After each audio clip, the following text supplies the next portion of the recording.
दिल्ली विधानसभा चुनावों के बाद वोटों की गिनती का काम चल रहा है। वोट काउंटिंग के ट्रेंड्स बता रहे हैं कि आम आदमी पार्टी खराब प्रदर्शन कर रही है। वह दिल्ली में सरकार बनाने के बहुमत से अगर बहुत पीछे है, तो एग्जिट पोल के नतीजों के अनुसार 27 सालों बाद बीजेपी दिल्ली में सरकार बनाने की ओर बढ़ती नजर आ रही है।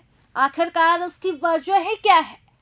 कैसे आम आदमी पार्टी ने पिछले चुनावों की तुलना में इस बार बहुत खराब प्रदर्शन किया?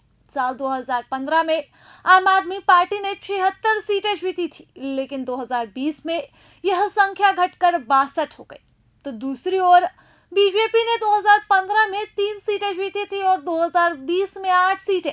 ऐसे में ऐसा क्या हो गया इन 5 सालों में कि इस बार दिल्ली विधानसभा चुनाव में बीजेपी अपने दम पर बहुमत की ओर है और आम आदमी पार्टी पिछले 10 सालों के बाद इस 15वें साल इतना खराब प्रदर्शन कर रही है?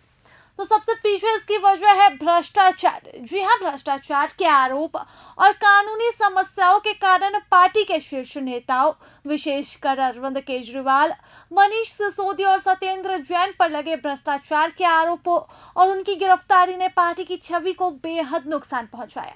इस कानूनी विवादों ने आपकी भ्रष्टाचार विरोधी छवि को कमजोर किया, फिर उसने वादों को भी पूरा नहीं किया है। केजरीवाल ने यमुना नदी को साफ करने, दिल्ली की सड़कों को पेरिस जैसा बनाने और साफ पानी उपलब्ध कराने जैसे 3 प्रमुख वादे किए थे, जो पूरे नहीं हो सके। नेतृत्व में अस्थिरता। केजरीवाल की गिरफ्तारी और बाद में इस्तीफे के कारण पार्टी के नेतृत्व में अस्थिरता आई। नए मुख्यमंत्री के रूप में आतिशी की नियुक्ति के बावजूद नेतृत्व में यह बदलाव पार्टी के लिए चुनौतीपूर्ण रहा। सबसे बड़ी बात यह रही कि केजरीवाल की विश्वसनीयता में जबरदस्त तरीके से कमी आई। तो वहीं कांग्रेस ने भी वोट काटे हैं। जी हाँ, बेशक कांग्रेस पार्टी सीटों के हिसाब से दिल्ली में शायद एक ही सीट हासिल करे, लेकिन उसने पूरी ताकत से दिल्ली विधानसभा चुनाव में आम आदमी पार्टी के वोटों को काटा है, जैसे आपने हरियाणा विधानसभा चुनाव में कांग्रेस के साथ किया। 2013 के बाद कांग्रेस का वोट बैंक आम आदमी पार्टी की तरफ चला गया था, इसलिए कांग्रेस की वापसी से आपको नुकसान हो रहा है। साथ ही 2024 के लोकसभा चुनावों में दिल्ली की 7 सीटों पर हार और पंजाब में केवल 3 सीटों पर जीत ने पार्टी के जनाधार में गिरावट को दिखाया है, जिससे मतदाताओं का विश्वास भी कम हुआ है। आंतरिक कलह और इस्तीफे।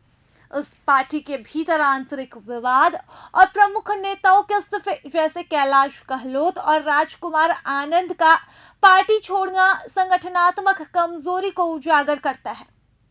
विपक्षी दलों के आरोपों का प्रभाव। विपक्षी दलों के द्वारा आप पर जो भ्रष्टाचार के आरोप लगे, इससे भी काफी हद तक आम आदमी पार्टी की विश्वसनीयता में कमी आई है, जिससे पार्टी की छवि को और नुकसान पहुंचा है।